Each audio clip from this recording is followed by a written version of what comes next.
The Little Prince by Antoine de Sent-Ekzüperi. Chapter 2.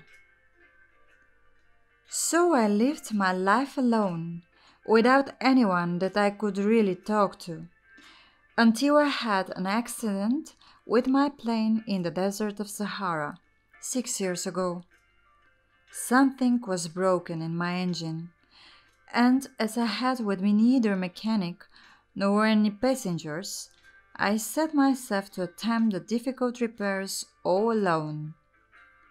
It was a question of life or death for me. I had scarcely enough drinking water to last a week. The first night, then, I went to sleep on the sand, 1,000 miles from any human habitation. I was more isolated than a shipwrecked sailor on a craft in the middle of the ocean. Thus, you can imagine my amazement at sunrise when I was awakened by an odd little voice. It said, "If you please, draw me a sheep." What? Draw me a sheep? I jumped to my feet completely thunderstruck.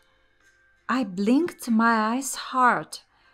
I looked carefully all around me, and I saw a most extraordinary small person who stood there examining me with great seriousness. Here you may see the best portrait that later I was able to make of him. But my drawing is certainly very much less charming than its model. That, however, is not my fault.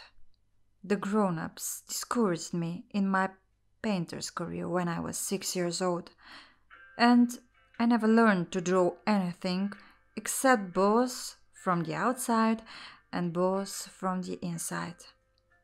Now I stared at this sudden apparition, with my eyes fairly starting out of my head in astonishment.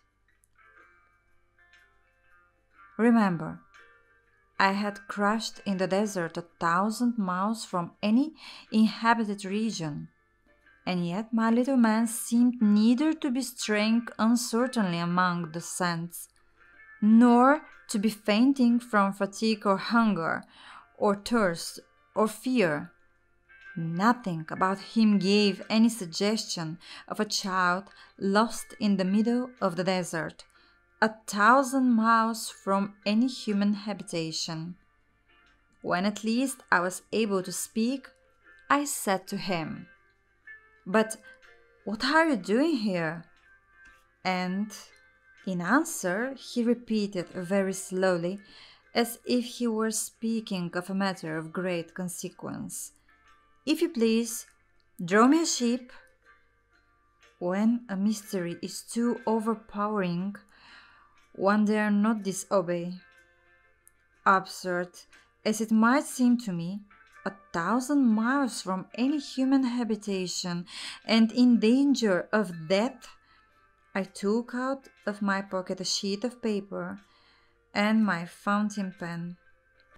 But then I remembered how my studies had been concentrated on geography, history, arithmetic, and grammar, and I told the little chap, a little crossly too, that I did not know how to draw.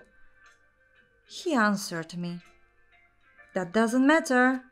Draw me a sheep."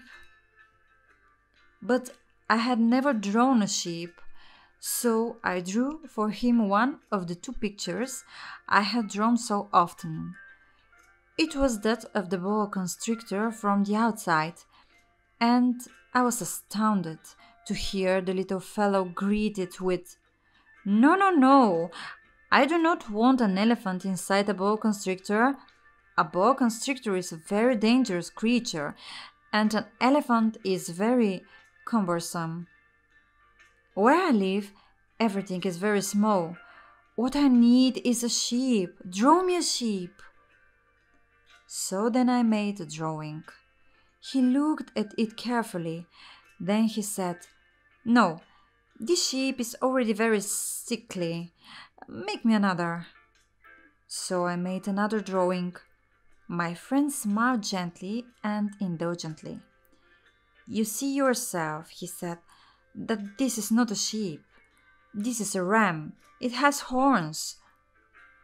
So then I did my drawing over once more, but it was rejected too, just like the others. "This one is too old.